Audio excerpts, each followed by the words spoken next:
And welcome back to another episode of the MatStats Show, along with the Grand Poobah, Kevin Hazard, and the Sultan of Stat, Glenn Gormley. I'm your host, Jason Bryant, fresh off my jet lag return from Istanbul with a stopover in Amsterdam following the last chance Olympic qualifier. And, well, before we talked about our topic today, which is, again, who's the best team in NCAA college wrestling history, because that's always a topic, especially after this year. But good day for the men's freestylers out there. Got the last two weights qualified. The women didn't need to qualify anything because they got all six through at the World Championships and the Pan American qualifier. But Greco had a rough day of it. Kamal Bey actually wrestled all the way back to the Olympic playoff spot, lost to the Hungarians. So Greco just taken three. But overall, good performance on the freestyle side. Greco, of course, we know that that's always going to be a discussion topic for those who are internationally seasoned. But for you guys get a chance to check out Spencer Lee and Zane Rutherford's impressive performances over the weekend. Wow. Yeah, very nice. I Yeah, tell you what, Rutherford was especially impressive, and then he came back and won 4 in 4 hours. I mean, what kind of conditioning and mental mindset do you have to win 4 matches against world-class competition in 4 hours? Yeah, that backside, it's not traditional because it was a huge bracket. So he had a pigtail for our American nomenclature.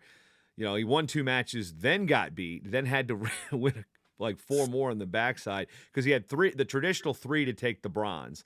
Then they still labeled that as the bronze, and then they had the Olympic playoff again for the spot. And then going through the Mongolian Tumor Ocher, that's the guy that beat him. And then Sujit, the Indian, is a young freaking monster. That guy, that's the matchup that scared me. He counter takedown. Like Zane had his leg up in the air. And then how he didn't score on that was amazing. But then how Sujit came around and scored on that, it was like a stand up switch. I was like, what the heck just happened? It was a beautiful move, and ultimately Rutherford came around and did end up winning that match, and then won the next one to qualify. So a big one for a full U.S. team qualifies on the men's and women's freestyle side. Again, Greco. Half the weights qualify, and all the upper weights. It's the 3 upper weights. It's 87, 97, and 130. So little guys in Greco shut out this time for Paris coming up, and that will be the schedule is out on NBCOlympics.com. We can check that out. But Istanbul, second time I've been. I had that song by They Might Be Giants stuck in my head pretty much all weekend. I got to pal around with Sean Kenny from ESPN, and he's done a lot of stuff, of course, we've seen on the ACC network and ESPN, and an Iowa native, and loves him some wrestling. So we had a chance to find our Irish pub like we do internationally. Of course, when you think Istanbul, you think Irish pubs, and then walked around Amsterdam as we both had the flight in. I did an overnight in Amsterdam. I had never actually left the airport before, so I got to count this as the 30th country I've been to. So, and I did some math. So 30 countries plus Puerto Rico. Wrestling has taken me to 28 of those. So the only ones I haven't been to involving wrestling: Puerto Rico for a wedding, Aruba for my honeymoon, and South Africa with my then girlfriend, now wife of now 14 years. As my second year, my anniversary fell on an overseas trip. Last year was Acapulco. This year was Istanbul. Neither of which my wife has been on that trip. So we got to work on that. But she's in the still likes me stage. So when we go, if we travel, she's like, I want to hang out with you. I don't want to go shopping or sit in the stands. So we'll see where that materializes as we get further along in our marriage. But that's where we're at with the trip. So slept in a little bit this morning. Wife did fix one more set of lunches for the girls, but otherwise I'll be back to the parenting mode as we move forward here. Well, good to have you back. Yeah, anyway, so what we've got today as we transition to our slightly new, fresh layout is we're going to argue again based on stats. Glenn, new boss, same as the old boss. That's got it. What's this reference into? Because I've heard it before, but what is the exact musical tie-in here? What we've got on screen? Okay, it's a line from the one of the Who's famous songs. Okay, and the reason I picked it is because this is such a tough argument. I spent a lot of time researching this and analyzing the data, and it took me a while really to pick who I thought was the best team. And the reference with Meet the New Boss, same as the old boss, is clearly Carol Sanderson's the boss now of the best team, and he's really about the same as the old boss, Dan Gable, of the Iowa teams. They were both great as wrestlers, both great as coaches. I mean, you can make a strong argument they're the best two American wrestlers ever and the best two coaches ever. I mean, which is pretty nice thing. So that's where that comes from. Okay, we'll start with our normal stuff. I feel like a number. This is a stats show, of course, so we make that Bob Seger reference.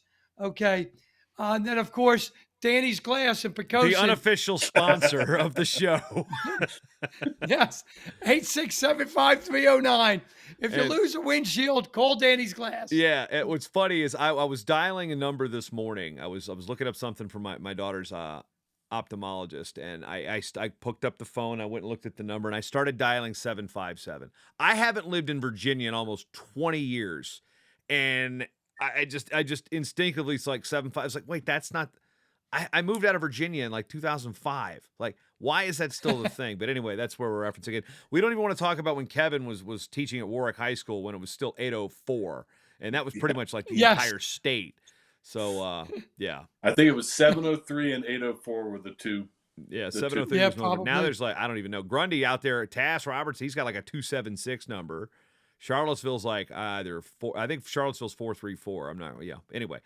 Yeah, 20 years. I almost haven't lived in Virginia in 20 years, and I'm dialing 757s here. So 757, Danny's Glass down there in the Danny's Hampton Glass. Roads area. Yeah. Anyway. Okay.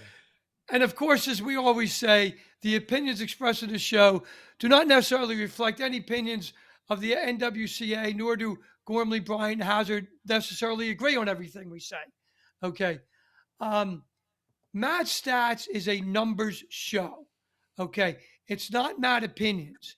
Now, we use stats here to come up with an answer on who we think is the best team ever. But it's not just a random, well, I think this because that's what I think. Okay. We did a lot of show on this. Okay. It revolves around stats, like we just said. Okay. Now, the first slide we show every show with numbers is how many wrestling collegiate teams there are. As of May 13th, which is 2 days ago, there are 504 men and women's collegiate teams. I mean, that is just great to see this sport growing.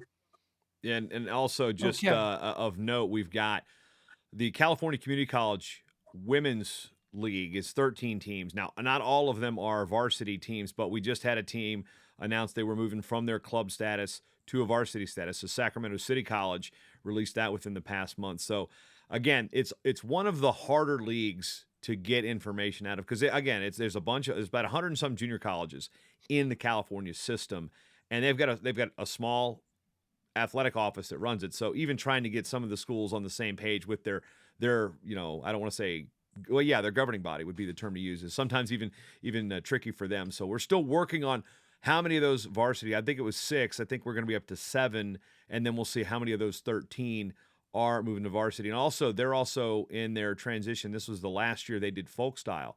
They'll be going to full freestyle to align with the other women's divisions in the NAIA and NCAA moving forward. So that's another bit of a news break. So these numbers are going to be changed, and understand there's also there could be some big news coming with our home states, so to speak, in the coming weeks. So we'll just kind of tease that one out there a little bit. But that's a good number. Again, 504, of course. Again, you see the disclaimer down there at the bottom. We are still looking for exact numbers. Now, again, my summer projects each year is to go through the NCAA guides, amateur wrestling news, and go year by year and see how many published reports we have, because the NCAA didn't do their stats until 1982 when they fully accepted the banner of women's sports away from the AIAW. So we're still in a gap going back to when we formulated divisions, the 3 divisional structure, 73, 74. So we're still got almost a decade of stuff we're trying to find the exact numbers on. So again, the most we've found from the NCAA published report was in 72. And again, that doesn't clearly define what schools were counting. Could they have been freshman teams? Could they have been JV teams? We didn't use the term club really very much back then. I guess I would say U2 because I was still 7 years before I came around. So again, always got to add that semantical, respectful description of what these numbers mean as well, because again, we are here also to document history as well as work with the current status of stats. That's my little spiel on the disclaimer. Thank you very much, Jason. And as far as other news is concerned, okay, I got a couple people when I was walking around in Kansas City in March about what was going on with the NCAA women's. Okay, the projected timeline looks like in the winter of 2026, if all goes well, the NCAA will have a women's championship. I'm not promising that, but that's certainly the feedback I've gotten from it, and I think that's great news. I mean, I wish it was going to be next year, but let's take it when we can get it. Okay. Okay. All right, now, so we're going to talk about. We were all there. Of course, Jason was on the mic, and we watched Penn State have one of the best NCAA tournaments ever. They won by 100 points. So I guess we're going to talk this month, about where do they stand on the best team of all time. Yeah, that was, in my mind, at least in a stats guy's world, that was the biggest question I had, leaving the tournament was where does Penn State rank in this? Okay. And this is like a dream thing for a wrestling guy that loves stats is to try to figure this out. um, yeah, and one of the things involved here, and none of the three of us on MatStats went to either Iowa or Penn State or Oklahoma State or any team that really might have an argument. So it might be easy for us to remove the school loyalty, but for other people, it might be a little bit more difficult. Yeah, the Okay. argument had in Oklahoma versus the argument had in Iowa versus you take it to Norman, you take it to Stillwater, you take it to Ames, you take it to Iowa City, you take it to State College, Pittsburgh, Bethlehem, Lehigh Valley. You have this argument anywhere else, you're going to probably come up with different what ifs, what about isms, statistical manipulation, of course, and recency bias, which this is probably where of us three I get hit the most because prior to, I'd say, I didn't watch the NCAA wrestling tournament until 1998, and I didn't start going until 2002. So I've only got that realm of reference, at least with my own eyes. And sometimes the statistics will tell you one thing, but there's also that other statistical reference that's not really measurable, Glenn. You know what it's called? It's called the eye test. So, I've had corrective eye surgery. You guys are wearing glasses. So who knows what that actually means? But also, speaking of the eye test, for those of you following along, if you're listening, remember, go to mattalkonline.com or nwcaonline.com to get the accompaniment to this. So this is the slideshow that Glenn puts together for each show. That is in the show notes. So if you're listening and you're not driving and listening, you can follow along with the PDF accompaniment. So as we get to these numbers, we get to these charts. If you're listening along and you need a visual aid, those are always going to be in the show notes. So making sure you guys know that before we move forward. Thank you, Jason. And I'm glad you did bring up the eye test thing because, being a numbers guy, I think it's pretty much close to 100% all about numbers. But I'm a human being that does the eye test and say, well, what about? Yeah. So I understand where Jason's coming from. Now, we use the 7 categories, and I added an 8th to determine this. Number 1 is number of champions. Number 2, number of All-Americans. Number 3, number of team points. Number 4, margin of points. Number 5, percentage of team points. And then number 6 is really the same thing. That's why I say 7 in there, the real points. Number 7 then would be points above replacement. That's a takeoff on the wins above replacement for baseball stats junkies.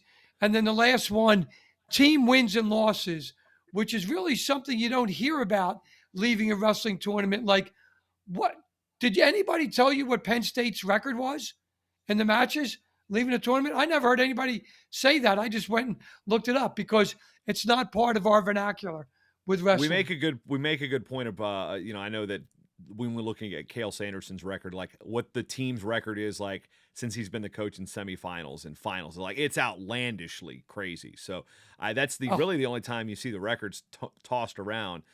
Because again, you wrestle more matches, you're going to have more wins, you're going to have obviously more losses. Everybody's at bare minimum going to have 2 matches, barring an injury forfeit or something like that. So you're, at best, at worst, you're 0-2 for everybody in the field times 330. So that's the number of matches we're looking at. Now, although that points above replacement, that definitely is a salt and a SWAT made up wrestling thing. So we'll just, that's a Gormley. That is. Right, no question, Jason. Do we have a First one we're going to hazardism talk coming up? about is most champions. I mean, and we've got a slide on that. So let's look at that slide, because that's a pretty good indicator of the best team of all time. But that's again, and this is where we'll get into the discussion about it, because it's like, okay, if you have 5 champs and then you have 5 forfeits hypothetically, and you could hypothetically go over in dual meets because those 5 champs don't outset getting pinned 5 times. So, is that the definition of a team? This is where we can get into the semantical discussions of it, but that's a little far off right now. That was the that's a plausible but improbable scenario. So, Glenn, Yeah. this is the answer And to here's Kevin's the question. Yep. Here's the thing with the 5 schools, 5 different teams that have had 5 champions. Now, what Jason and Kevin were just saying about this, in 2022, for example, Penn State had 5 champions. Okay. In 2024, Penn State had 4. Okay. However, they had 172 and a half points in 24. In 22, they had 131. Okay. They only had 6 All-Americans in 22. Okay. I can't imagine saying the 22 Penn State team was better than the 24 team. Now, if you just use the metric of number of champions, yes, they are. But the example I use on the next slide is big shot Robert Ory, of course, is known for his clutch shots. What the definition of clutch is, who knows? Okay. And he won 7 rings where Wilt Chamberlain only won 2. Nobody in their right mind would ever say big shot Bob Ory is better than Wilt Chamberlain. Okay. So, Yeah, I mean, and what's also interesting on the slide here, Wilt is known as the record book for a reason. Not sure it's the reason most people think come to mind, but we'll just leave that one alone. there's another record that Stilt's known for, allegedly. Allegedly. Moving forward, again, those of you of a certain age understand that. okay. All right, so we had most champions.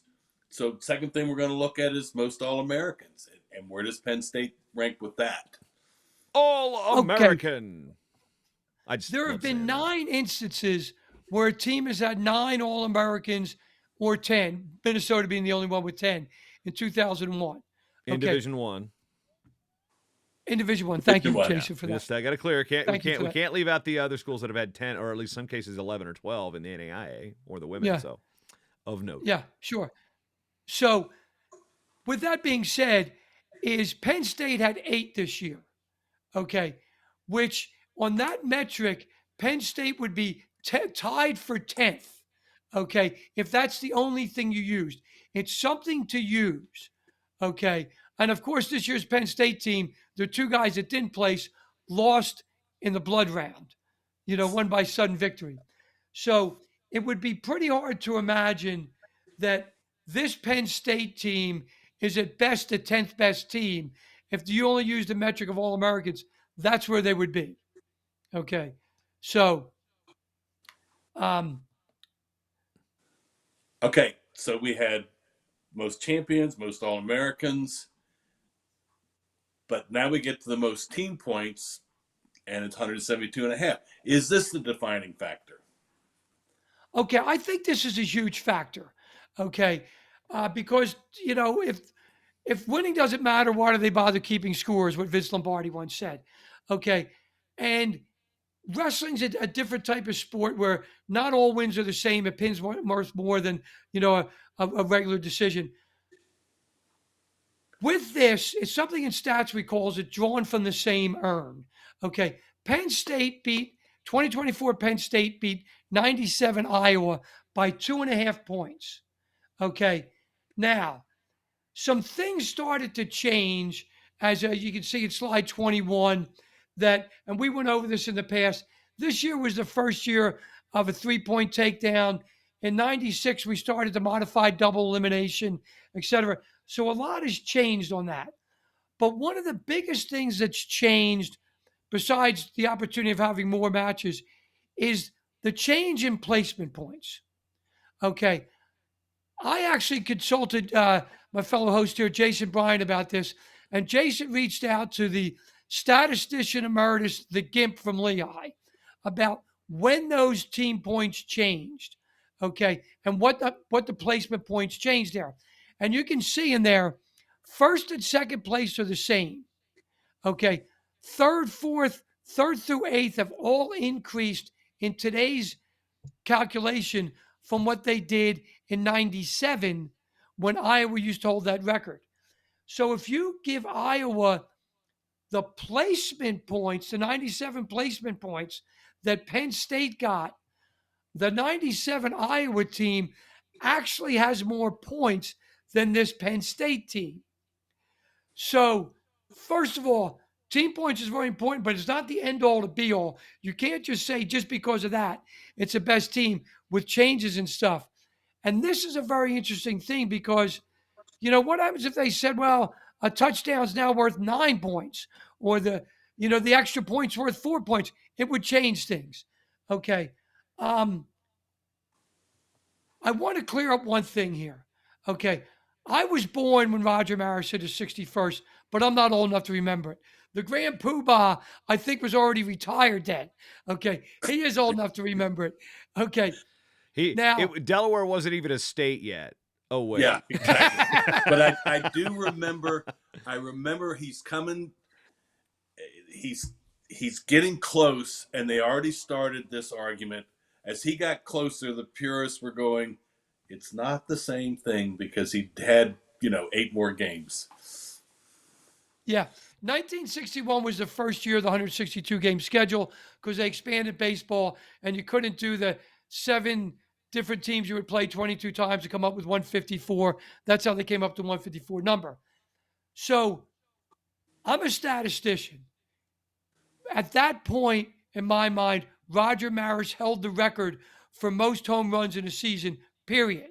Okay. Penn State still holds the record in my mind for most team points scored.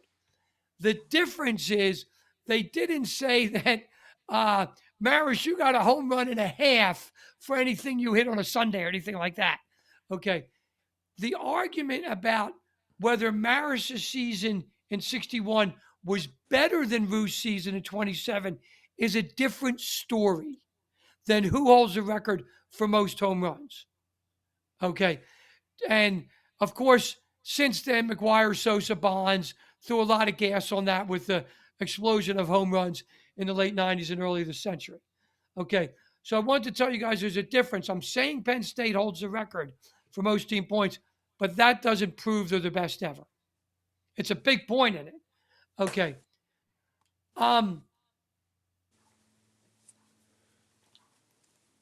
Okay.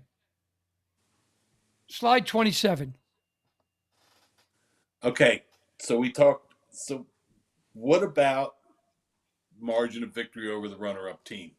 I think that was a really big thing about this year's championship. Oh, I agree, Kevin. I don't see how anybody could have left that arena that was at all following whatever team race there was, okay, without just being blown away by that. Penn State outdistanced Cornell, the team runner-up, by 100 points, okay, and they had 172 and a half. That's just a huge thing. So I did some research on this. I want you guys to think about this. If Carter Sterucci, fortunately, he was able to continue and he won his 4th title, was not I able think you to and Chael wrestle. Sonnen with the school of the same way of saying Starachi's name incorrectly. It's Starachi. Just give Glenn a pass. He's older than Virginia, not quite as old as Delaware. Yes. Very good. Okay. Here we go. If the first 4-timer in Penn State history had not been able to wrestle, okay, and they didn't get any points in that weight class, Penn State still would have set the margin of victory record. I want you guys to think about that for a second, okay? Now, to get a bigger grasp of just how dominant Penn State was, Penn State had 4 national champions. If we just decide to erase all their points that those 4 guys scored, they still would have won the team title. How much time do you need to let that set in? That is just impressive. Yeah. I So mean, you we take referenced all it. you take the points, the 4 title points away. You just give them zeros. Yes.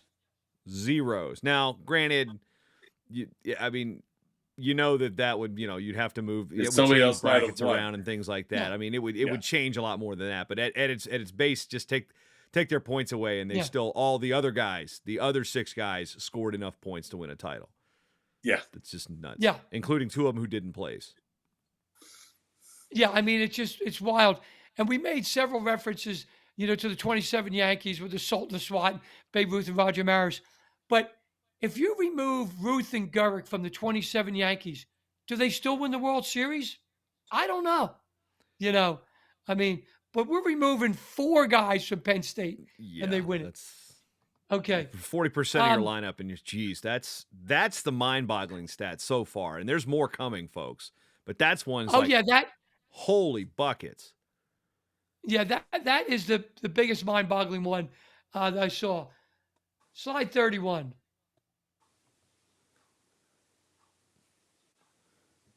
Okay, so we talked about margin of victory, but is there a possibility that that stat is deceiving? Is there other circumstances that make it not so powerful a statistic? Yes. Okay. It's a mind-boggling statistics, like we've said earlier here. Okay. When I was watching the tournament, I noticed that there was a lot of parity in teams 2 through 10. Okay. Penn State was on one planet, and then the 2 through 10 were on our planet here. Okay. If some of the other NCAA champs would have decided to go into Cornell would have been a lot closer to Penn State than they were. That does not mean that Penn State wasn't lights out dominant and an unbelievable team. Okay. Since we talked about the 27 Yankees so much, if you put Hornsby and Hack Wilson on the Philadelphia A's, okay, maybe the A's are closer to the Yankees and maybe they actually make the World Series and sell the Yankees. You don't know. Okay. So I did um, some mathematical stuff with this. On slide 34, you see that Penn State is 100 points above Cornell. And then you see all the way down to 10th, Oklahoma State is only 16 and a half points behind Cornell. And Oklahoma State was in 10th place. So that's 9 teams within 16 points. If we chop Penn State in half, we have a great team race between 11 teams. Okay. Well, that's all you then that needed to makes do to that me. 3 through 11 because they would have been 1 and 2. Yeah, they would have been. Yeah, like if you divide Alaska in half, it's the first and second largest state. They still would have been 1 and 2. Correct. Again, remember though, it's the show's about real stats, not hypotheticals. It's real stats, right, Glenn? Real stats. Yes, correct. Okay, so thank you, Jason. So if you look at slide 36, okay, I went back to the last 45 years, and thank you to the hard work of Jason Bryant that he emailed me some stuff about all the team scores back then, made my life a little bit easier. The point spread in teams 2 through 10 in 2024 was lower than any year since 1980. Okay, that's a wild thought. Okay, 2008 was very close to that. Okay, if you do it with a percentage, because we know now there's more team points, even if you do it as a percentage, it's still the lowest. So we've never seen parity in teams 2 through 10 like we saw this year, which was a neat thing. Okay. I think it's also indicative. It shows you, like we joked about how crazy 125 was this year. That was probably that was indicative of how tight the season was after number 1 when we look at the team race. And of course, the stats here validate that. And it's like, yeah, I mean, 2 through 10's never been this close. And when this is the one that I think this is the jaw dropper for me when I was going through this before the show. And I'm like, holy crap. And here's the thing. Penn State's dominance overshadowed this fact to the point where it didn't even dawn on me until we sat here and started talking about it. Like, wow, it was that close, 2 through 10, which could have been a headline type of year, but there was such a gap between 1 and 2 that controlled the headlines, that controlled the narrative more so than Sure. how incredibly tight 2 through 10 was. That's a history making type of number here. If Yeah. we do a pool, and part of it is just to pick something, who are the third and fourth place teams? This year, that changed every session. Every session, the top 5 or 6 teams changed, except for Penn State. They just kept In the going. final session, it was changing almost every match. Yeah, it was amazing, the parity, and I think part of that is the coaching is so much better now across the country. You've got coaches at 15 or 20 schools that can produce a national champion, and that didn't used to be the case. Yeah. Very well said, Kevin. So if you look at this here, the slide that Jason has up now, the 10 closest point differentials for Team 2 through 10, 1980 to 2024. Okay.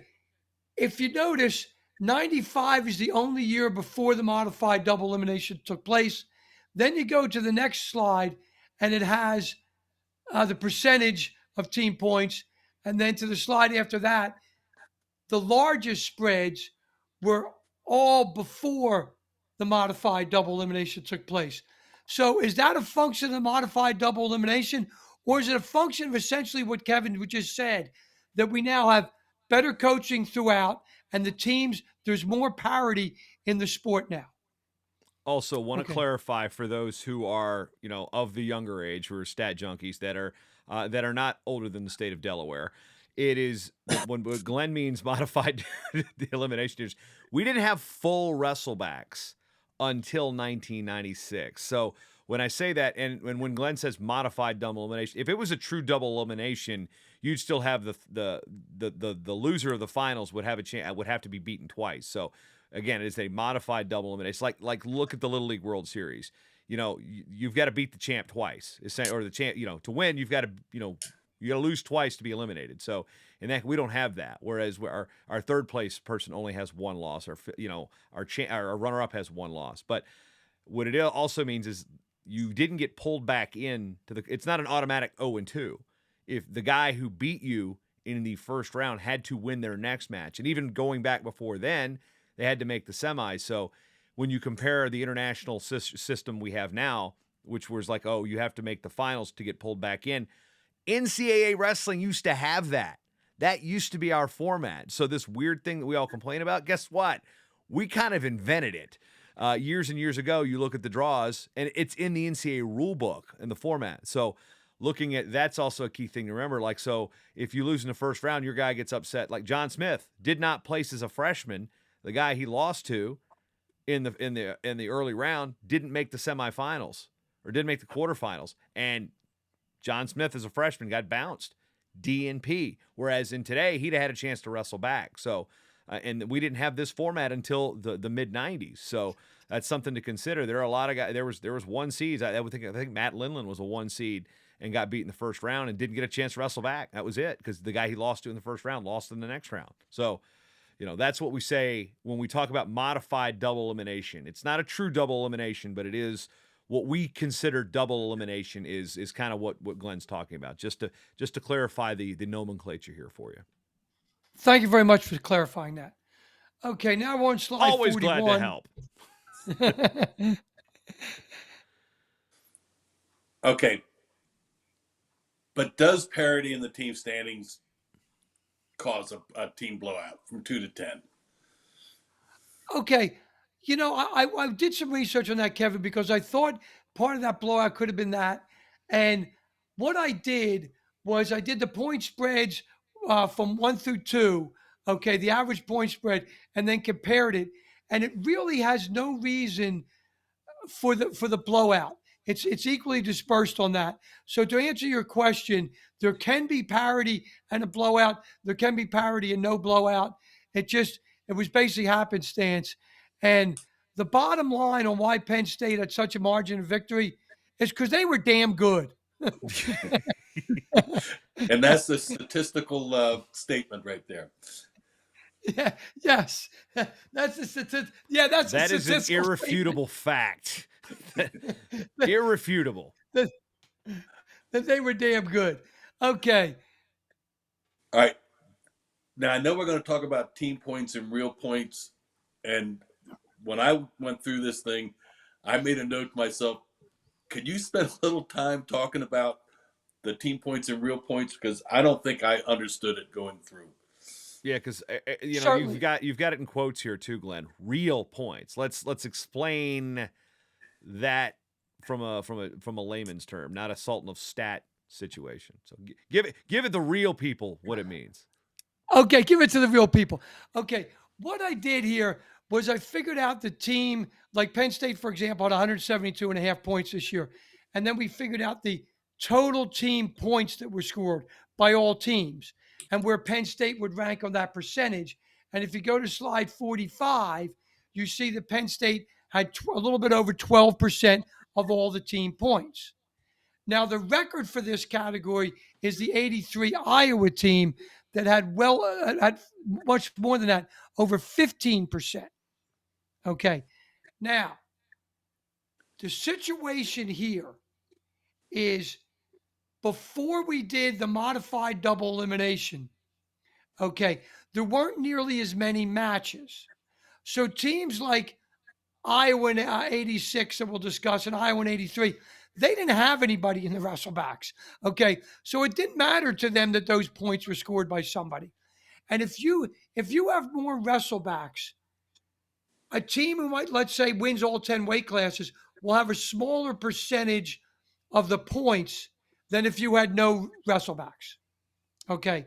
So it is a way to show dominance, but it's not a complete way to show it. The term real in quotes, okay, I got this from my past life when I was an MBA student and a bad wrestling coach. Okay. When you take like if somebody were to make $100, and we'll take when Kevin graduated from college, 1870, okay, and somebody makes $100 today, 2024, the guy in Kevin's era is doing much better due to inflation. So, for example, the $100 in 1870 might be equal to $600,000 today. So, what I Feels did like was it. said, I used it and I started this in 2023, that was the baseline. Okay.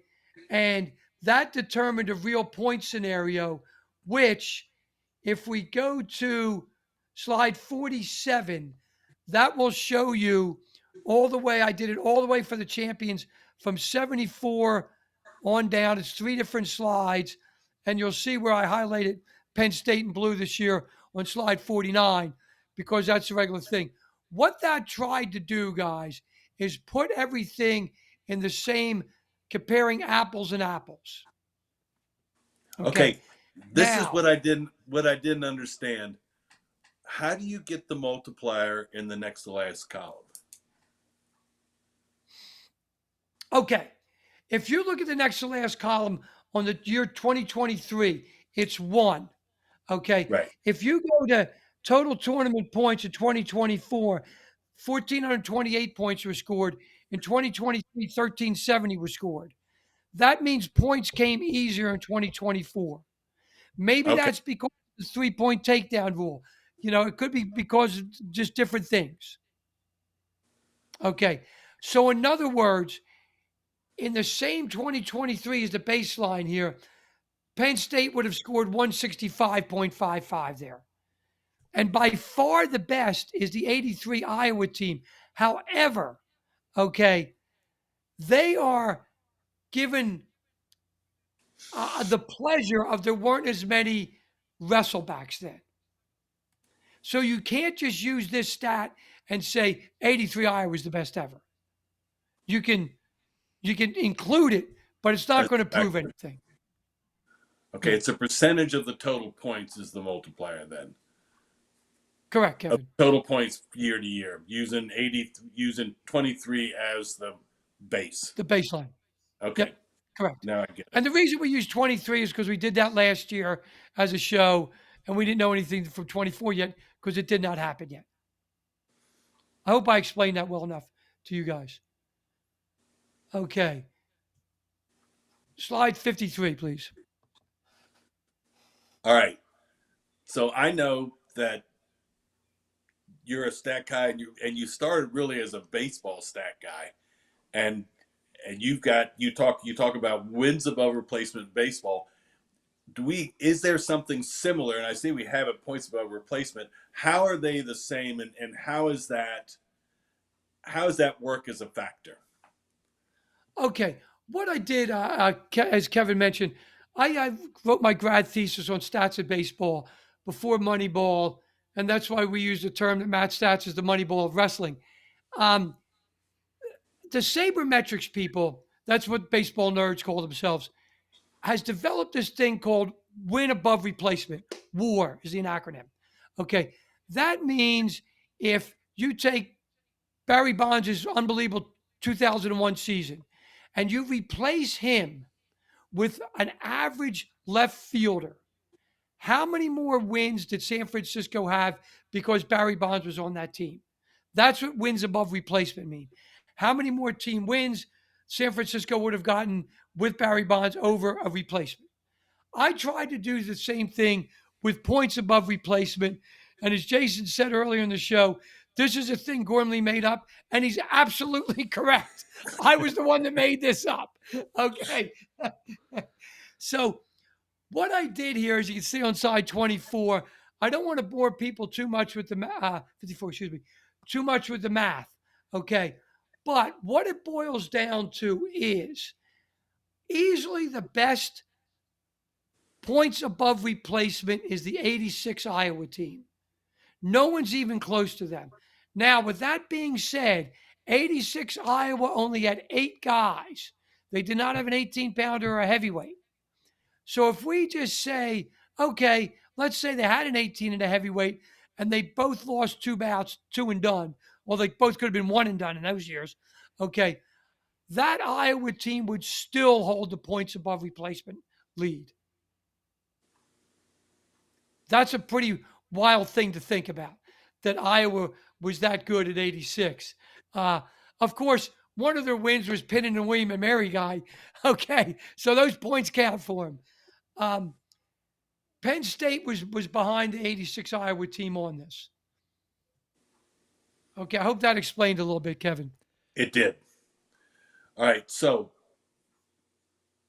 you ran all those stats, and now we're going to narrow it down to 4 teams. I'm narrowing it down to 4 teams in no particular order. And I just did it randomly. I didn't do it chronologically or the same team. 83 Iowa, 24 Penn State, 97 Iowa, 86 Iowa are the 4 teams with all these stats that it came down to. On slide 56, anything highlighted in red is the top for that team. If it's highlighted in yellow, it was a tournament high, not necessarily that team high. So you can see all these teams have different arguments to be used there. Okay. It's a great barroom debate, guys, because nobody can come in and say statistically, this is a fact. No, it's not. Okay. Statistically, Barry Bonds hit more home runs than anybody else in one season or a career. That's a fact. Okay. But this thing, we just can't boil it down to that. Okay, so Okay. Glenn, for example, barroom arguments. This is where, you compare apples to apples and apples to oranges and apples to kumquats. So let's take the example. Well, fan A, Penn State had the most points and the biggest margin of victory. Well, they also had a tournament where they had the most total matches to score points in and the advantage of the 3-point takedown and the 2, 3, or 4-point near fall. So there's more points a match available that weren't there before, and there's more actual matches that are available for. So again, that is where we get into that. I don't want to say sliding scale because my wife gets on me all the time about using that term incorrectly, just like loss leader. But those are those things, as like the caveats to each of these individual things. So yeah, okay, we've had 10 weight in these eras. We can say, okay, 5 champs, 10 weight classes. Well, we had an era where we had 10 All-Americans. Oh, this team had 9 All-Americans. Well, in an era where there were 11 weight classes. So each era, in this case, these 4 teams don't work on that, but like the teams like in the late 60s when we had 11 weights, you got arguments like that come into play. So each team has its own caveat to counteract against with the opposing argument, making this such a great debate. And again, that recency bias, because I was there, because you were there, well, this guy did this, or they had more chance, or how good would they have been if Carter Starace was healthy? How many more points do they score if he is on 100% knee? There are so many different things you can throw in, but I love it where you've got it highlighted here to say, there's more matches on the board. There's more possible team points because there are more matches scored. There's the technical falls were through the roof this year, as we talked about last show from the national championship. So again, each argument has its own sub-argument to counter to make sure that argument is valid. It's nuts. And I geek out about stuff like this. I can't bring a spreadsheet or a podcast to the bar argument to do it, but now we've given you the primer for it at least. You got a spreadsheet here? Yes. I mean, I keep a database on my phone to solve bar bets all the time. As a matter of fact, especially during Fargo, you know how many times people will text me like, hey, so-and-so an All-American? Or sometimes even with resumes. I've had ADs email me like, hey, this guy says he placed here. And more than once has been, no, they did not. So, yeah. Sometimes bar bets, sometimes it's a job that's on the line. So come prepared with your stats, ladies and gentlemen. Yes. Yeah, it's best to come prepared. And if you're not prepared, just make it up and yell loud. Okay, slide 57, and I don't want to read this to everybody, but it shows those 4 teams, all their placements, and if they and anything they lost to the blood round. So that just shows you how difficult it is just to look at that and say which one of these teams is the best. All right, a couple things going back, like Jason Kevin talked about the way things were in the old days. The 2024 Penn State team, okay, the 149-pounder Kasich came back and placed 3rd. If he was wrestling with the rules back before when you had to lose to, when you lost to a semifinalist in order to wrestle back, he would have been out of the tournament right away. So it's wild that Penn State then scored 19 points when he wrestled back. Okay. Their 33-pounder, he would not have had a second bout. Okay. The 97 Iowa team, their heavyweight would not have had any points if he had wrestled an 83. Okay, due to the different rules. The 83 and 86 Iowa team, it didn't matter what the rules were, changed or anything like that. They didn't participate in the wrestlebacks early because they kept on winning. Okay, so it's an interesting thing. And like Jason said, you better come prepared for a debate with that. Because how many people are going to think of the 49-pounder situation for Penn State where he wound up coming in 3rd?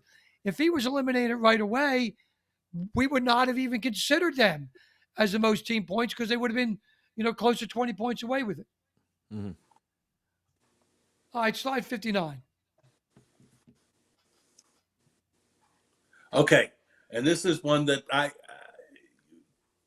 so we're going to look at we're looking at the top 4. What are the win-loss records for those 4 teams at the tournament? Yeah, we mentioned this earlier in the show that's rarely mentioned. Okay, I put it up there.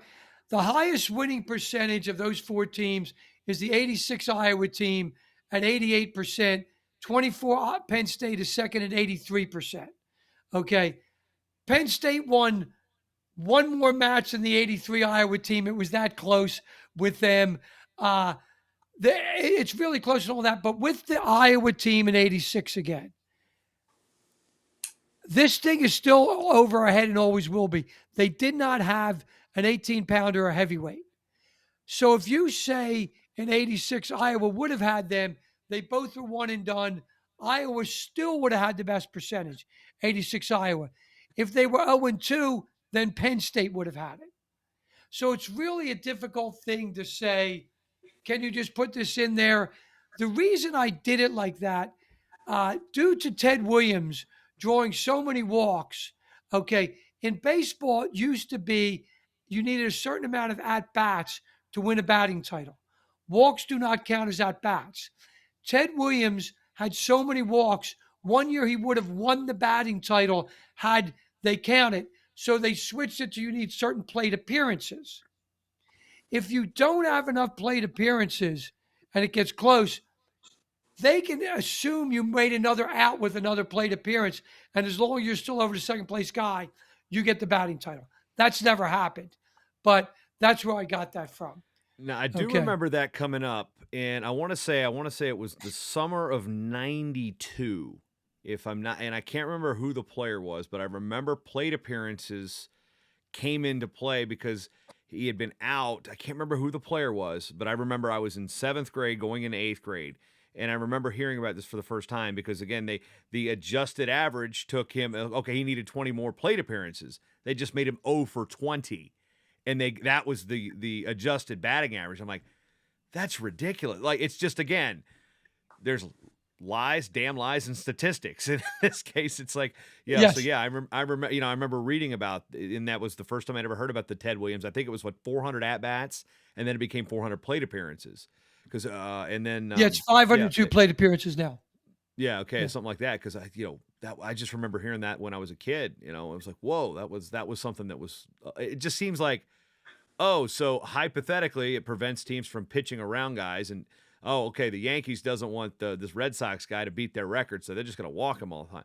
I mean, I get it. It's again, it's adjudicating the outlier, but Yeah. yeesh, Anyway, I just remember that coming. That So, just popped into my head right then and there. So I get it. well, yeah, and that's where I got that from,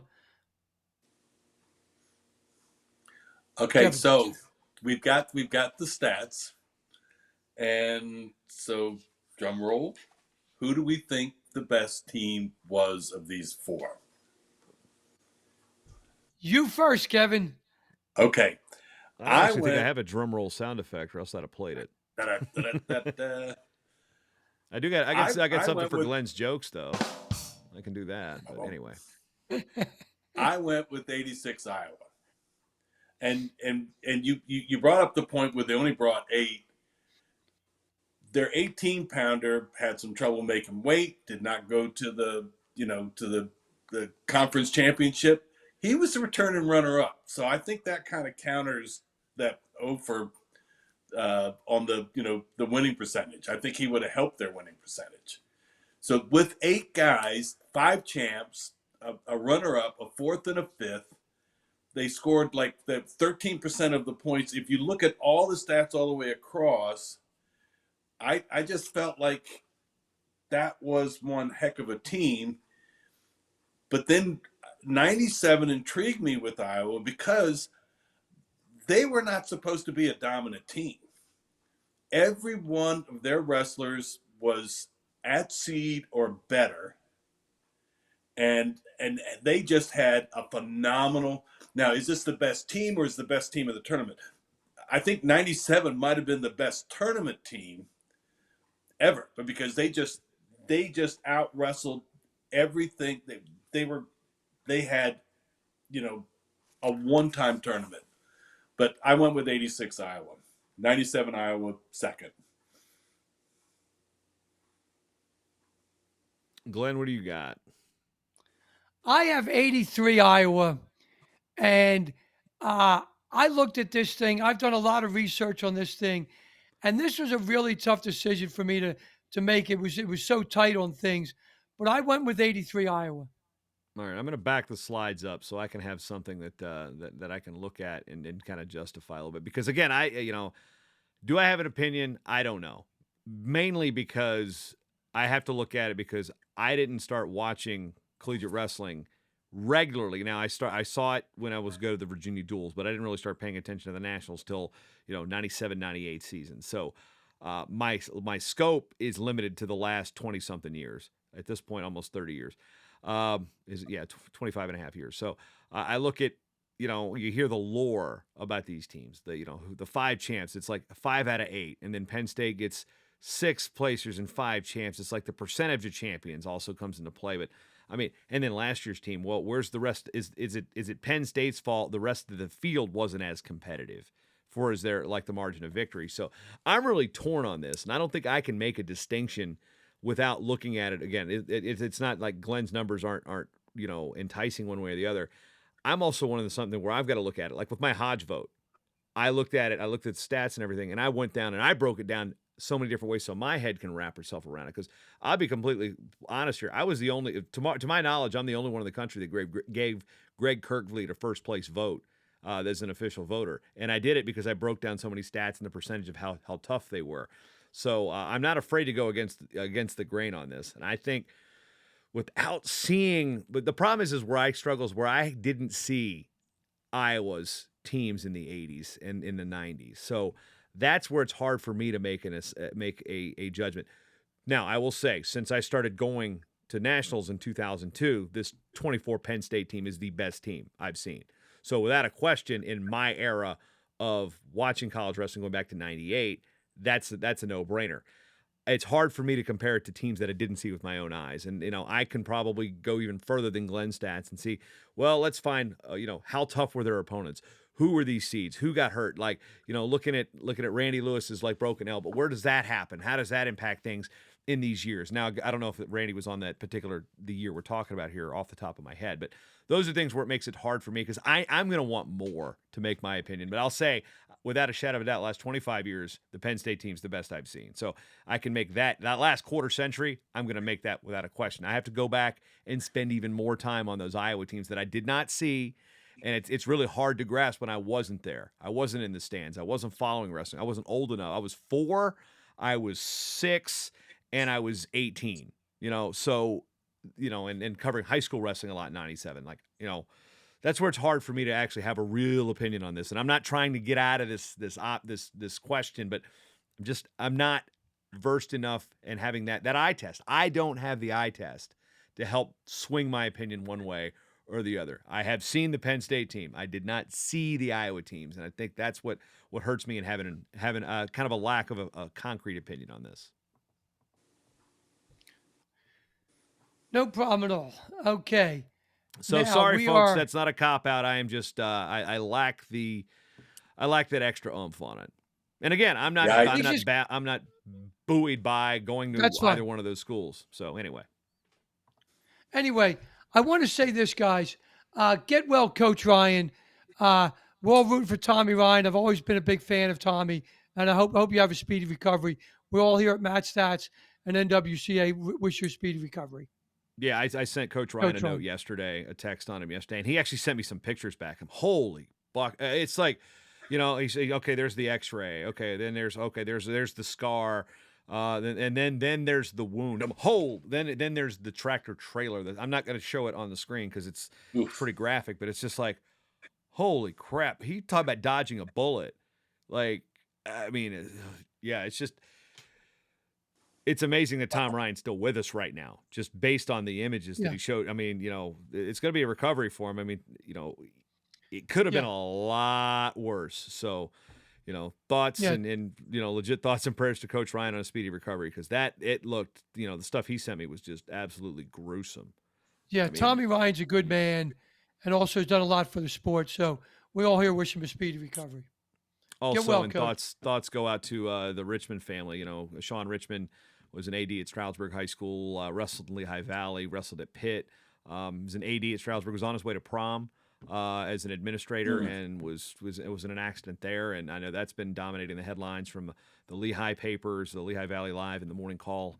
Had stories on Sean Richmond. He was not even 40 years old. It's one of those things where, life is precious. We see Tom Ryan just, he's alive and Sean isn't. And it's like, it's literally a game of centimeters. And it's like, how things can go just like at the snap of a wrist. So thoughts to the Richmond family and that Stroudsburg community as well. Okay. Let's see Kev's notes here. Kev notes. First women's NCAA championship could be as early as the winter of 2026. Number 2, and we talked about all the different factors. Penn State 2024 had 4 champions. 5 teams, other teams had 5 champions. They're tied for 6. Penn State 2024 had 8 All-Americans. 9 other teams had 9 plus. They're tied for 10th. Remember, 2001 Minnesota had 10, which, that's like the old Miami Dolphins. Every year they kind of probably have a toast that nobody got 10. Mac Ryder from Minnesota may or may not have been celebrating when one of their pinnacle kids, Jory Volk, beat Braden Davis in the blood round. May or may not have happened because of that. May or may not have. Total team points. Penn State 2024, 172.5. Like Gorm said, That's number one, no matter how you slice the statistics. Number five, margin of victory in team points, they rank number one. Number six, 2024 Penn State ranked 12th in percentage of team points. 1983 Iowa significantly higher. Number seven, again, Penn State ranks 12th in comparison of real points, which Glenn did a thank you on doing the job on explaining that. And number eight, Penn State ranks number two in points above replacement. 1986 Iowa, number one. Number nine, of the top four teams, the 1986 Iowa had the best winning percentage. Penn State 2024 was number two on this list. And 10, the debate on who was the greatest team since 1974 is a perfect barroom argument. There's really no definitive, statistically correct answer. Thank you for summing the show up, Kevin. Kevin, Jason, you have anything to say before we sign off here? No, that I just that was interesting, and we trying to pick the best team. It's like Jason said, I went back and forth and tried to do my own little spreadsheet. It finally was just you got all the stats, but it's gut in the end. And again, sometimes the eye test is what sways you. It's not necessarily a number, because it's. Let's circle back to the Hodge. I came up with numbers that validated my Kirklead vote, but the eye test for Aaron Brooks, especially when you look at the fact that he goes a couple weeks later and wins the Olympic trials. So it's like, eye test, and then revisionist history, throw that on top of it, or hindsight, the gift of hindsight. So you can always formulate an argument to make what you want to happen. I mean, just. Look at any political debate. Anyway, we won't go down that road, but that's where we're at right now, at least where I sit. So, Glenn, next episode, what we got? Okay, next episode is going to be the growth of collegiate wrestling. We need to get back and let the fans know where we stand in all this, because obviously the last couple of weeks have all been dominated by Penn State's lights out show and the Olympic trials. So anyway, guys, we will see you Wednesday, June 19th on the growth of collegiate wrestling. On behalf of my fellow co-hosts, Jason Bryant, Kevin Hazard, I'm Glenn Gormley. See you next time. Same Matt time, same Matt channel.